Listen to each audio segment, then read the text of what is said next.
Subscribe to our channel by clicking the subscribe button. Click the bell button and enjoy the latest uploads from our channel. Hello friends, नमस्कार। Welcome to Hungry Spirits channel. स्वागत है आपका आपके अपने channel hungry spirits में। दोस्तों, आजकल एक मुद्दा बड़ा गरमाया हुआ है। वो मुद्दा है इंटरनेशनल आइकॉनिक अवार्ड का। खुल गया है रहस्य, हो गया है पर्दाफाश। क्या थे वो अवार्ड? ये तो बातें सही है, लेकिन उन अवार्ड के जो कर्ता धर्ता है, शिरोमणि है, जो उनके मेन लीडर है, लीडिंग बंदे हैं, वो मोहम्मद साहब उनका नाम है। मोहम्मद साहब आके क्या क्या बातें कहते हैं। जब उनसे पूछा जाता है कि शहनाज क्यों नहीं है इन अवार्ड में, तो वो कहते हैं कि भैया, पहली बात तो ये कहते हैं कि यहाँ पे फलाना स्टार है, फलाना स्टार है, फलाना स्टार है। तो यहाँ पे ये कहते हुए दिखाई देते हैं कि शहनाज गिल इनके बराबर नहीं है। फिर वो कहते हैं कि शहनाज गिल को मैंने किया। तो शहनाज गिल के मैनेजर ने बहुत ही बदतमीजी से मुझे जवाब दिया और कहा कि लाइव आएंगे। मैंने उनको कहा था कि आपको अवार्ड के लिए नॉमिनेट हो रहे हैं तो आपको लाइव आना होगा, तो लाइव आएंगे तो पैसे लगते हैं लाइव आने के। तो शहनाज गिल अपने हर लाइव के पैसे लेती है।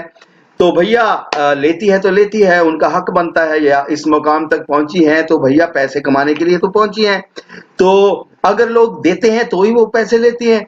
तो यहाँ पे उन्होंने कहा कि मैंने कहा कि आप वैसे जवाब दे सकते हो, कह सकते हो। मैं ऋषि कपूर जी की डेथ हुई थी, तो इरफान खान की डेथ हुई थी, तो बहुत सारे सेल्फ ने कहा कि मोहम्मद हम इस समय लाइव नहीं आ सकते हैं, इस समय ये प्रॉब्लम है। तो आप ऐसे कह दो कि मोहम्मद सर, ये भी कहा उन्होंने कि शहनाज कहे कि मोहम्मद सर मैं इसलिए नहीं कर सकती। फिर उन्होंने कहा मोहम्मद, चलो मोहम्मद सर नहीं कहो, मोहम्मद ही कह दो कि मोहम्मद इसलिए नहीं कर सकते। लेकिन मैनेजर ने बहुत रूडली दिया जवाब, तो इसलिए मैंने शहनाज गिल को रखना मतलब नहीं था। यहाँ पे ये भी कहते हुए दिखाई दिए वो कि शहनाज गिल बिग बॉस से पहले क्या थी कोई नहीं जानता था, तो अब उनके पंख लग गए हैं। तो क्या कहते हो आप मोहम्मद साहब की इस बात का, क्या देंगे जवाब? वीडियो के नीचे कमेंट करके बताइएगा और देखते रहिए चैनल हंग्री स्पिरिट्स। धन्यवाद। Subscribe to our channel by clicking the subscribe button. Click the bell button and enjoy the latest uploads from our channel.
Hello friends, नमस्कार। Welcome to Hungry Spirits channel. स्वागत है आपका आपके अपने channel hungry spirits में। तो इस video में मैं आपको एक बहुत ही रहस्य की बात बताने जा रहा हूं, जो कि किसी भी चैनल ने आपको नहीं बताई होगी। तो वो ये है कि जो इंटरनेशनल आइकॉनिक अवार्ड वाले मोहम्मद जी हैं, उनका क्या है असली धंधा। तो उनके डील डॉल को देख के तो आप पहले तो अंदाजा लगाएंगे, मुझसे कुछ थोड़े ज्यादा ही खाते पीते हैं वो।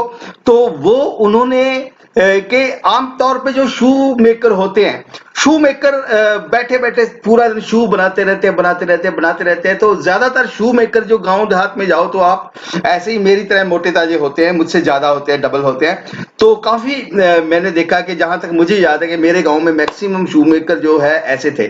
तो वो ऐसे शू मेकर की मुझे याद आ रही थी उनको देख के। लेकिन फिर वो कहाँ मिला, तो जो उनकी लाइव वीडियो है, वीडियो के नीचे आप देखिएगा, मैंने वो उसकी फोटो भी शेयर की है। तो पीछे बहुत सारे शूज रखे हुए हैं, सैंडल, जूते, तरह तरह की चीजें रखी होती हैं। तो ये लगता है कि शू मेकर की ये एक दुकान है जहां पे सब तरह के सैंडल, जूते सजाए हुए हैं। तो भैया अब लॉकडाउन में वैसे धंधे तो बंद हैं, तो ये धंधा चालू कर लिया जाए। और वो बैठे हैं शूज के सामने, शूज के सामने बैठे हो। पीछे बैकग्राउंड में देखिए, जो स्टूडियो की बैकग्राउंड होती है, मेरे ये खाली वॉल है तो वॉल होगी, खाली चीजें तो चीजें होती है। अगर मेरी कोई दुकान होगी राशन पानी की, तो दुकान के अंदर मैं वीडियो बना रहा हूं अपनी दुकान के अंदर, किसी के अंदर तो बना नहीं सकते अभी, तो भैया लॉकडाउन है।